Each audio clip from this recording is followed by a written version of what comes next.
Today's thought is you cannot change your future, but you can change your habits. And surely your habits will change your future. Good morning, students. Welcome back. I hope all of you are safe and fit at home, completing your work on time. This video is for the students of class 8, subject English. And today we are going to cover one poem of our textbook, that is Honeydew. This is our poem number 6, and the name of the poem is The Duck and the Kangaroo. It is written by famous poet, that is Edward Lear. This is my lecture number 1 of the same poem. This poem is taken from Honeydew book. Students, today we shall discuss about the poet, introduction, objectives and detailed explanation along with word meanings of this poem.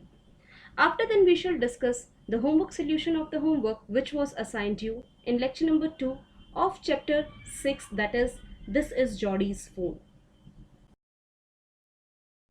Students, before start reading the poem in detail, let me tell you about the poet first.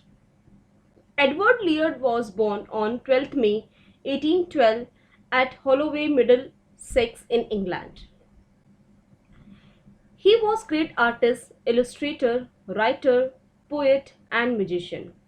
His notable works are The Book of Nonsense and The Owl and the Pussycat. He died on 29th January 1888 at the age of 75 in Italy. That's all about the poet. So students, first of all let us discuss what are the objectives of the poem. Number 1 is to enable students to appreciate the beauty, rhyme and style of the poem. Number 2 is to enable people to read aloud the poem with proper rhythm and intonation.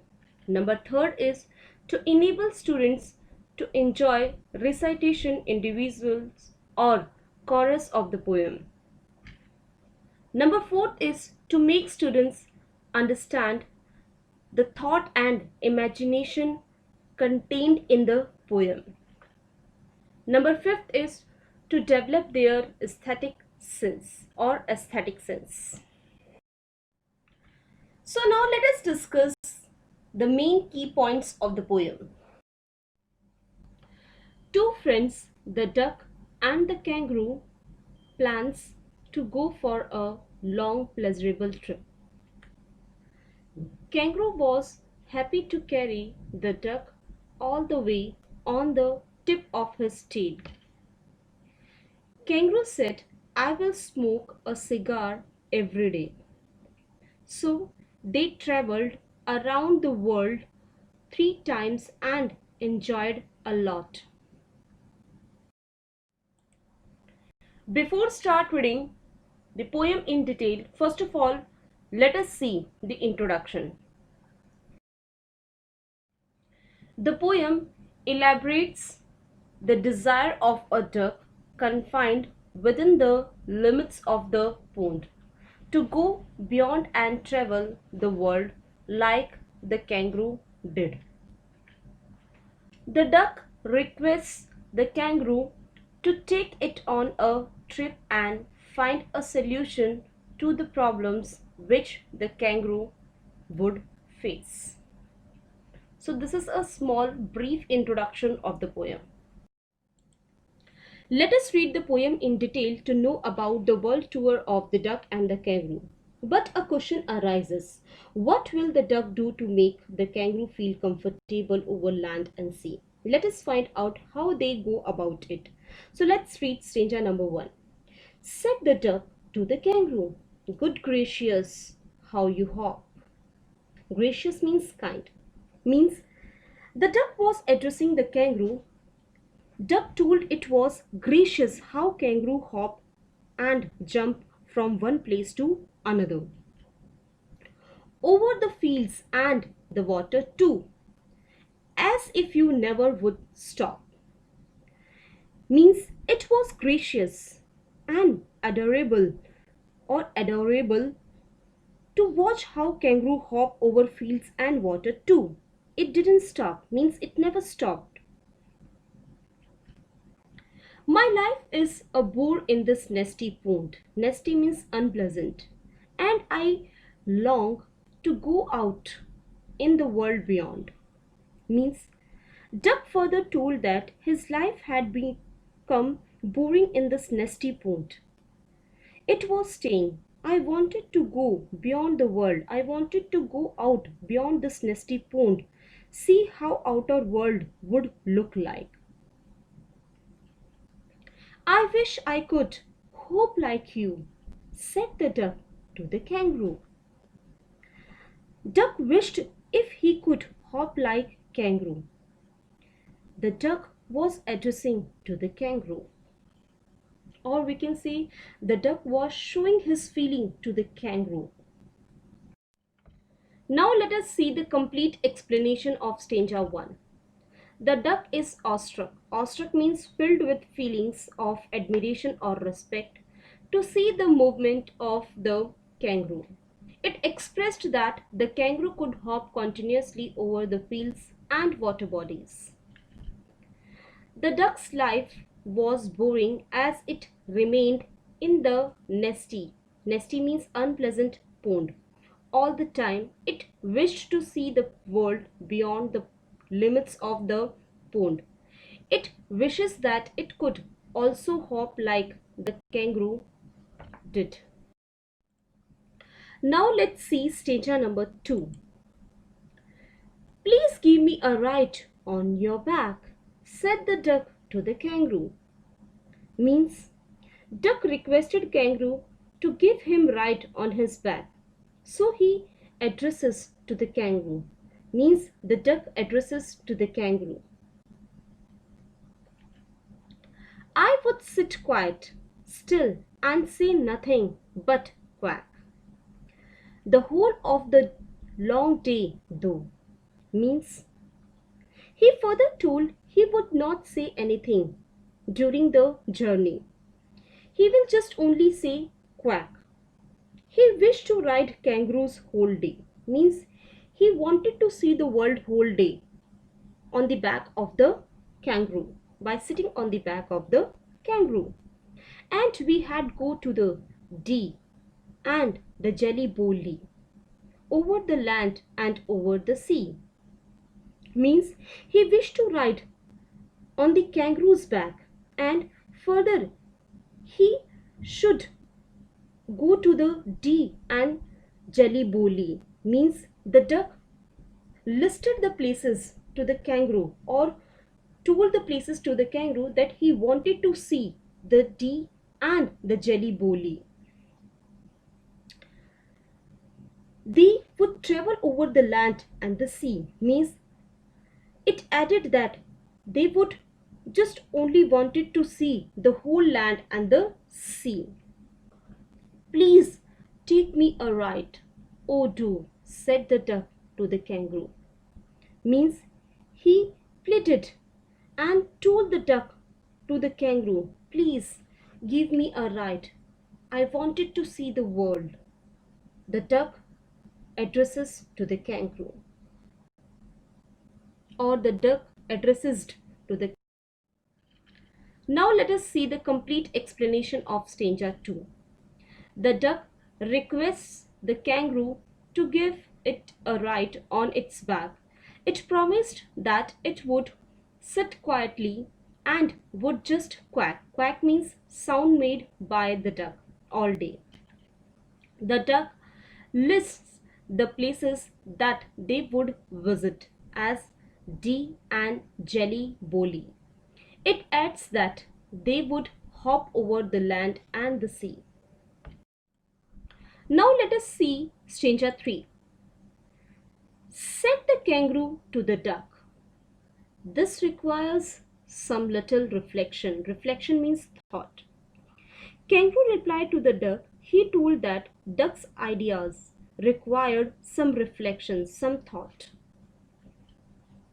Perhaps on the whole it might bring me luck, and there seems but one objection. Means kangaroo told to the duck it might bring kangaroo some luck, but it had one objection about the request of the duck, which is, if you will let me speak so bold, your feet are unpleasantly and wet and cold. Means kangaroo told if duck might let kangaroo speak frankly about it. The feet of duck were wet and cold and would probably make kangaroo feel cold and unpleasant and would probably give me the rheumatiz. Rheumatiz means it is a kind of a disease or it is called rheumatism, said the kangaroo. Means the kangaroo replied that it had to think over it. The idea could be good for him, but he had an objection that the duck's wet and cold feet could give its body pain. Now let us see the complete explanation of stanza 3. The kangaroo replied that it requires some reflection. Reflection means thought or pondering. Means it had to think over it. The idea could be good for him, but he had an objection that the duck's wet and cold feet could give it rheumatiz. Rheumatiz means refers to the disease of rheumatism, means body pains. Now let us see stanza number 4.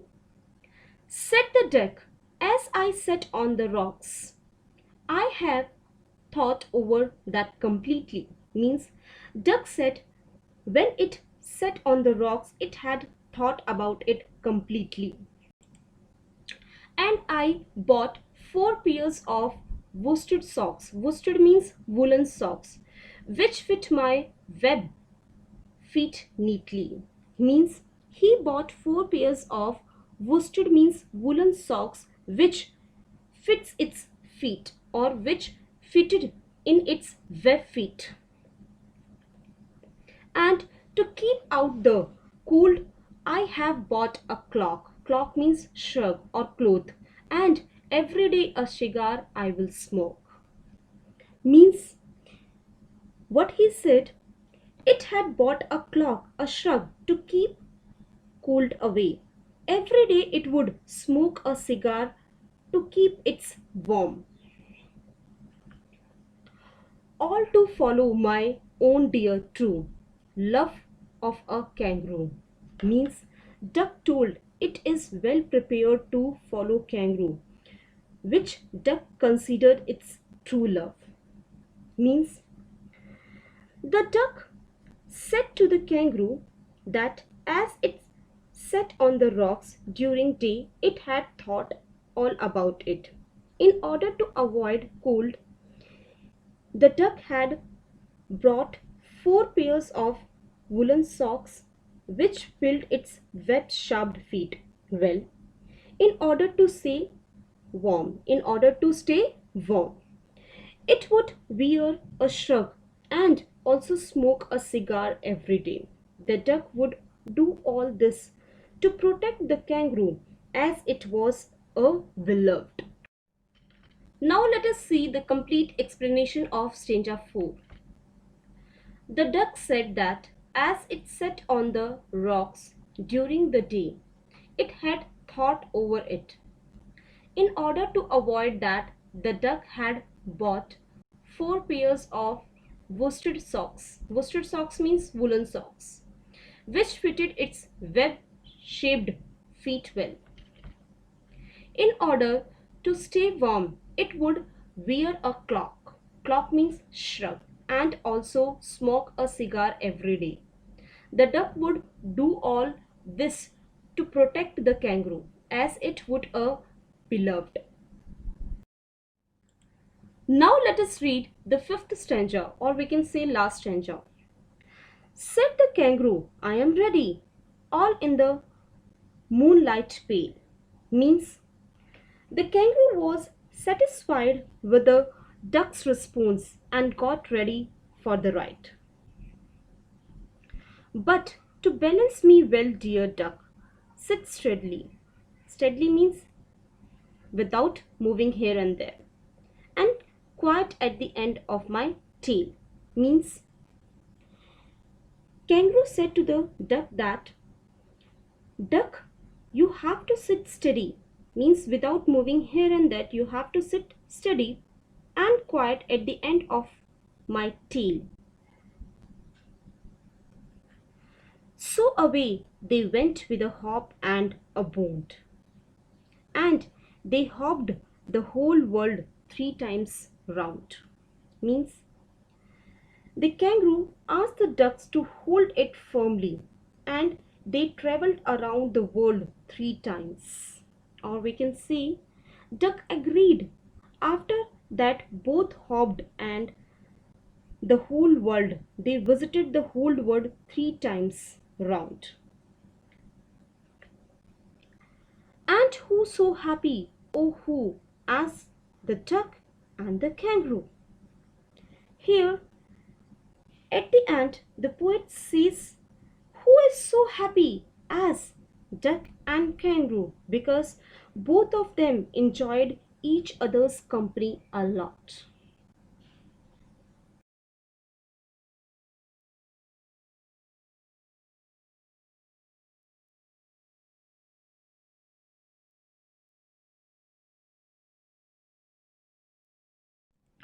Now let us see the complete explanation of stanza 5th, that is last stanza. The kangaroo was satisfied with the duck's response and got ready for the ride. At night, when the sky was filled with the pale means light in color or dull, light of the moon means here when the light of the moon was dull, they started their trip with a hop. The kangaroo asked the duck to hold it firmly, and they traveled around the world 3 times. Both of them enjoyed each other's company a lot. So, this is the end of the poem. Students, you have to complete your homework on the basis of the poem explained by me. And your homework is read poem 6, that is The Duck and the Kangaroo, and write word meanings mentioned in the video. Based on the understanding of the poem, write the answers of the questions mentioned in the book Honeydew as. Page number 99, working with the poem, question number 1 to 4. Students, you have to do these questions and answers in your book only. Extra questions number 1 to 3.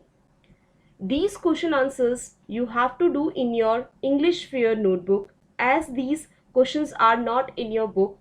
These are given by me. Students, you have to write the meanings of the following words in your English Fair notebook. Number 1 is nasty. Number 2 is worsted socks. Number 3 is gracious. Number 4 is rheumatiz. Number 5 is clock. Number 6 is pale. Still many students are not having their book with them. So here in this video I have mentioned your homework in detail. So let's see, working with the poem, which is on page number 99. Question number 1 is, taking words that come at the end of lines, write 5 pairs of rhyming words. Read each pair aloud. Number 1. Example is already given for you. Pond, beyond. So like this you have to write 5 pairs. Question number 2 is, complete the dialogue. Duck. Dear kangaroo, why don't you? Kangaroo. With pleasure, my dear duck, though. Dash. Duck. That won't be a problem. I will. Dash. Question number 3 is, The kangaroo does not want to catch rheumatism. Spot this word in stanza 3 and say why it is spelled differently. Why is it in two parts? Why does the second part begin with a capital letter? Question number 4 is, do you find the poem humorous? Read aloud lines that make you laugh.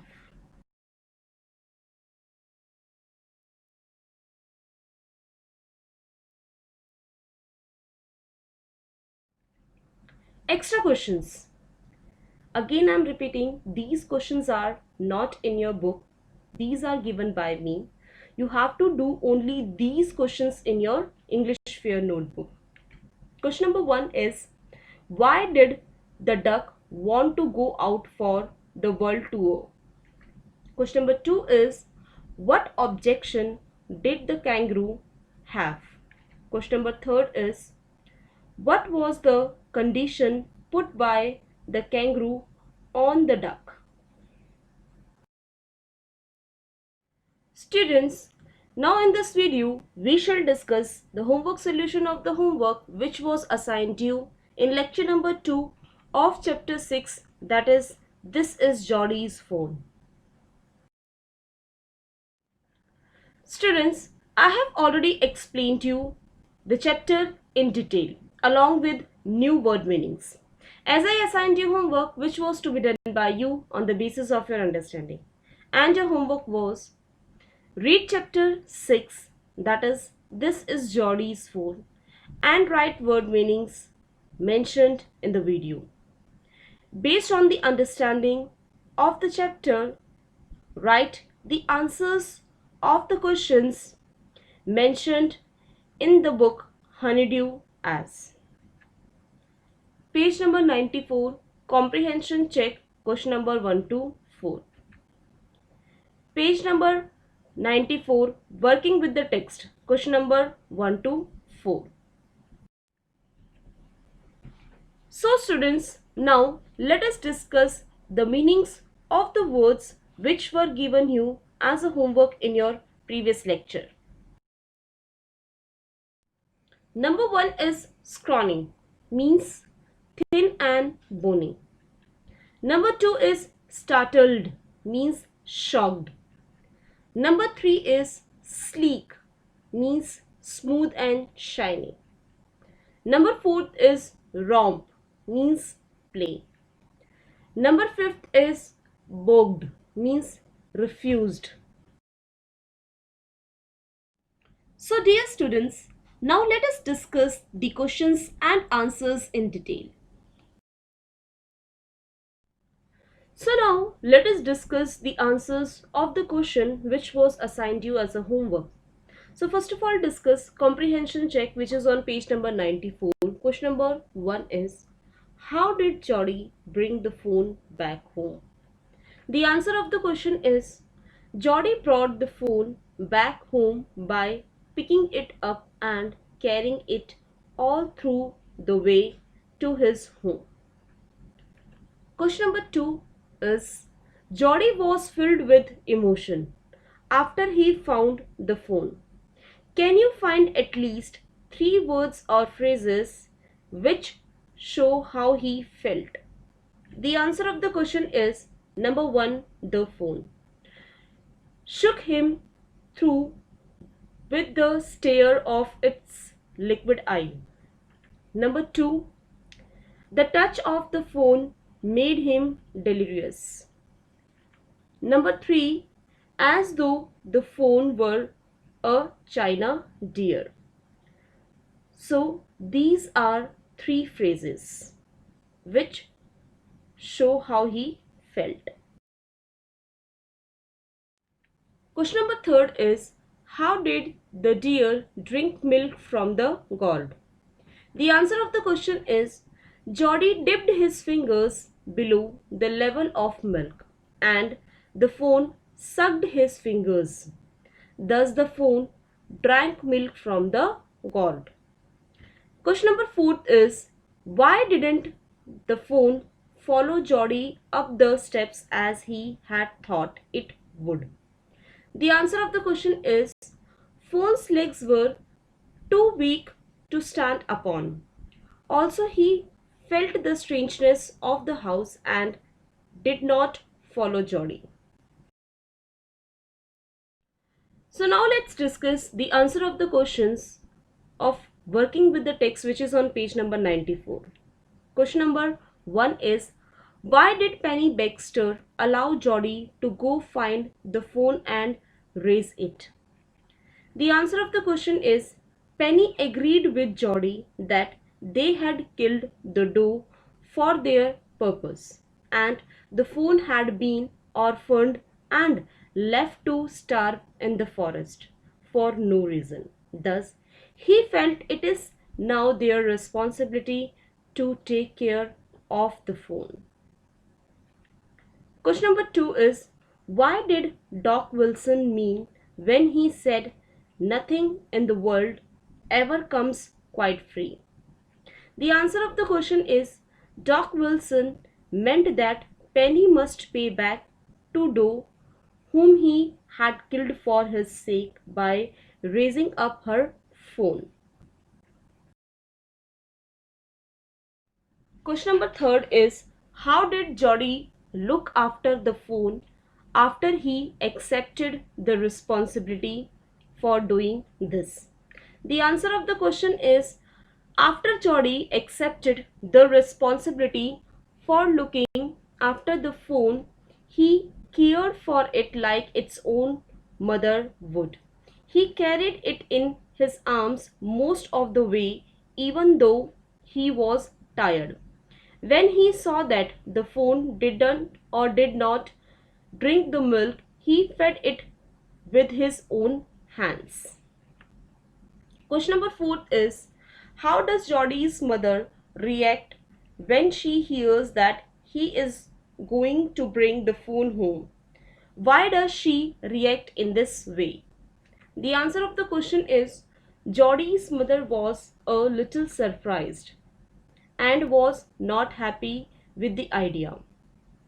She informed Jody that they had nothing to feed the phone and that is why she reacted in this way. So, this is the end of the lecture.